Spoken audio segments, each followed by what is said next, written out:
নমস্কাৰ, মই প্ৰিয়াংকই আপোনালৈ নতুন এটা ভিডিঅ'লৈ স্বাগতম জনাইছোঁ।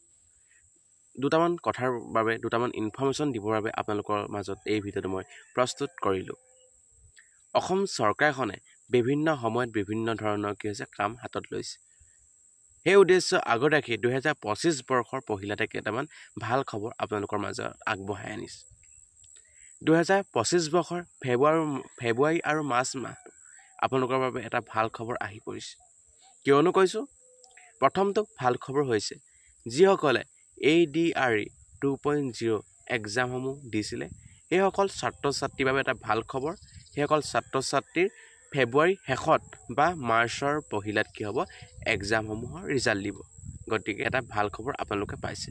দ্বিতীয়টো আপোনালোকৰ বাবে এটা ভাল খবৰ দিছে কি, যিসকলৰ আছাম পুলিচ কনষ্টেবলৰ হৈছিলে ফিজিকেল হৈছিলে সেইসকল ছাত্ৰ ছাত্ৰীৰ বাবেও এটা ভাল খবৰ দিছে যে সেইসকলৰ ছাত্ৰ ছাত্ৰী মাৰ্চৰ পহিলাতে তেওঁলোকৰ এক্সামসমূহ পাতিব। গতিকে ফেব্ৰুৱাৰী মাহৰ শেষৰ ফালে তেওঁলোকৰ এডমিট হ'ব মুকলি কৰিব। গতিকে যিসকলে ভাল ধৰণে এটা মাৰ্কছ পাই আছিলে ফিজিকেলত, তোমালোকে ভালদৰে প্ৰিপেৰেশ্যন কৰি থাকা, ভালদৰে পঢ়ি থাকা, যাতে তোমালোকে এইবাৰ চাকৰিটো পাবলৈ সক্ষম হোৱা। গম পাইছাই নহয় অসম চৰকাৰখনে কেনেদৰে স্বচ্ছ আৰু নিকাভাৱে সকলোকে চাকৰি দিবলৈ সক্ষম হৈছে। গতিকে এডমিট ওলোৱাৰ পাছত তোমালোকে পঢ়িবলৈ আৰু সময় নাপাবা। গতিকে এতিয়াৰ পৰা ভালদৰে তোমালোকে পঢ়ি থাকা। দ্বিতীয়টো এটা ভাল খবৰ কি দিছে, যিসকলৰ এতিয়া যে হৈ গৈছে গ্ৰেজুৱেট আৰু পোষ্ট গ্ৰেজুৱেটৰ হৈছিলে এক্সামসমূহ হৈ গৈছে, ৰিটাৰ্ণ এক্সামসমূহ হৈ গৈছে। এই এক্সামসমূহৰ হ'ব পাৰে, এক্সামসমূহৰ দিব, যি আপোনালোকৰ যে দিছে এনচাৰ এই এনচাৰ এই গ্ৰেজুৱেট আৰু পোষ্ট গ্ৰেজুৱেট ছাত্ৰ ছাত্ৰীসকলকো দিব, যাতে তোমালোকে কৰিব পাৰে সেই কুৱেশ্যনৰ এনচাৰবোৰ হৈছে নাই হোৱা চেক কৰিব পাৰে আৰু সেই কুৱেশ্যনৰ এনচাৰবিলাকৰ প্ৰত্যাহ্বানো জনাব পাৰিব বুলি ইতিমধ্যে অসমৰ মুখ্যমন্ত্ৰীজনে সদৰি কৰিছে।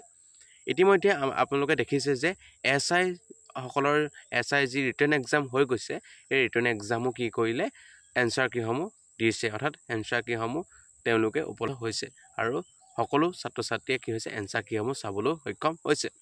গতিকে এটা ভাল পদক্ষেপ অসম চৰকাৰখনে লৈছে আৰু অসম চৰকাৰখনে চাকৰি পোৱাৰ ক্ষেত্ৰত স্বচ্ছ আৰু নিকাভাৱে সকলোকে চাকৰি দিবলৈ সক্ষম হৈছে।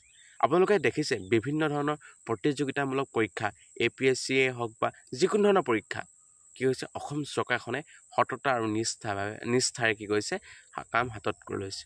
আপোনালোকে দেখিছে যোৱাবাৰ যি ADRE হৈ গ'ল, কিমান দৰিদ্ৰ পৰিয়ালৰ লোকে চাকৰি পাবলৈ সক্ষম হৈছে। এই চৰকাৰখনে বিভিন্ন সময়ত পোষ্ট মুকলি কৰিছে, আবেদনৰ পোষ্ট মুকলি কৰিছে, যাতে দৰিদ্ৰ পৰিয়াল এটাই যিসকলে কষ্ট কৰিছে এই কষ্ট কৰা ব্যক্তিসকলে চাকৰি পাবলৈ সক্ষম হৈছে।